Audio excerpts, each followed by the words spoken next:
films have ended. The genie's out of the bottle. That's what the nightmares are telling me, and that's what I'm writing. This is still a script we're talking about, right, Wes? It's trying to cross over out of films into our reality. The only way to stop him is to make another movie. Oh my God.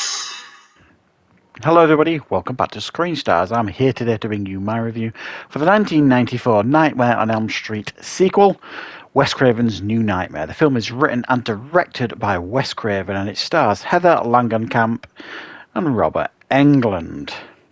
Now this time round, the film doesn't focus on Heather Langenkamp's Nancy this time round. She actually plays herself in this film. She plays a version of herself.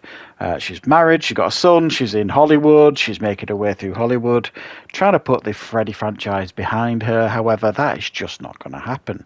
She hears word of a new Freddy script being banded around by Wes Craven. And she starts getting strange phone calls who she thinks is a stalker who's pretending to be Freddy. And then this starts happening with her son. Her son is starting to be targeted. And she has this awful feeling that Freddy is in fact a reality. And he is after her and her family. Right, what are my thoughts on Wes Craven's New Nightmare? Well, I think this is one of the smartest films in the Nightmare on Elm Street franchise. We all know that in 1991 we supposedly saw the last of Freddy in the final Nightmare. I reviewed that recently and it was not very good, that film, at all. So probably just 3 years after that came out, to bring Freddy Krueger back probably didn't get a lot of people excited. But in actual fact here, I mean, I think my understanding is as well that this was the lowest performing Nightmare on Elm Street film in the franchise in regards to box office returns, and that's probably because of Freddy fatigue. I think if they'd have waited a bit longer, this probably would have done far better, because this is far and away one of the strongest in the franchise. It completely reinvents it and puts a real twist on the whole franchise, and it for me is just so damn entertaining. Now these days, the whole idea of, like, you know, films being breaking the fourth wall and being quite meta is pretty old hat, to be fair. There's not many films that make that feel fresh anymore, apart from maybe the Deadpool films. Whereas at the time when this film came out, I mean, it broke the fourth wall. It was completely meta. It was Heather Langenkamp playing a version of herself, Robert Englund playing a version of himself, the director, Wes Craven, appearing in the film, you know, the producer who's produced all the Nightmare on Elm Street films appearing in the film.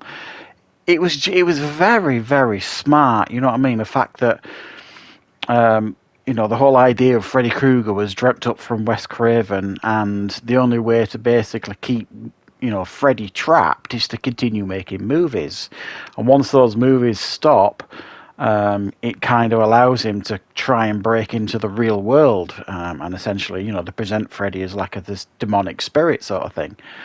Very, very clever stuff. And for me, what we get here on screen is, I think, one of the scariest and darkest depictions of Freddy that we get in any of the movies. I mean, he's genuinely frightening here. They've made him look different on purpose. The makeup's different. What he wears is different. Everything's purposely darker. He wears like a long black overcoat.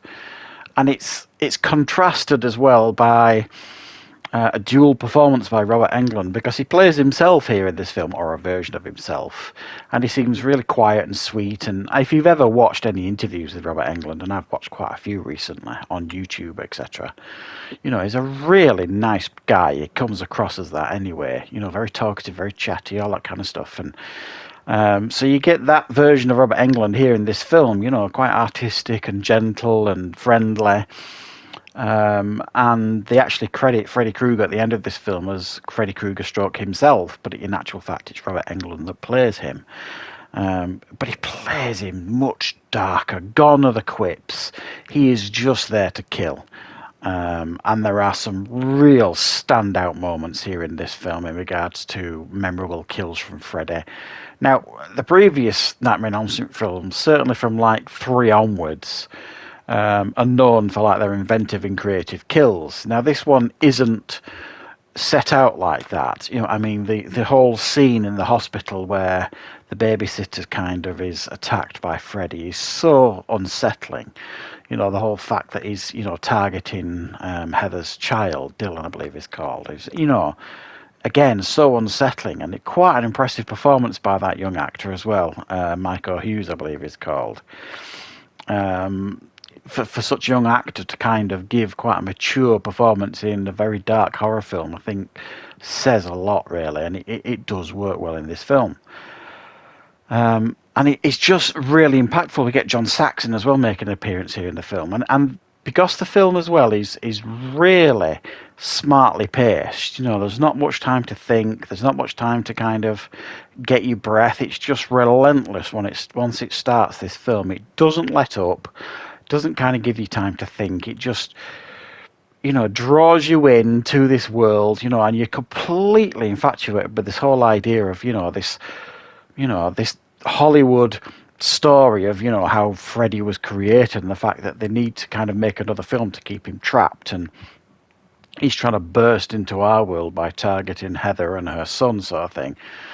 Smart stuff, really smart stuff, and I think it's the most unique film in the Nightmare on Elm Street franchise, and probably on par with the first one in regards to how frightening Freddy is. And it's a different Freddy even than you see, obviously, in the first Nightmare on Elm Street film. Very, very interesting how they created this one. I mean, the whole idea as well that Heather has a stalker here in this film, that's actually based on reality, because in actual fact she did have a stalker, and they kind of wrote that into the film.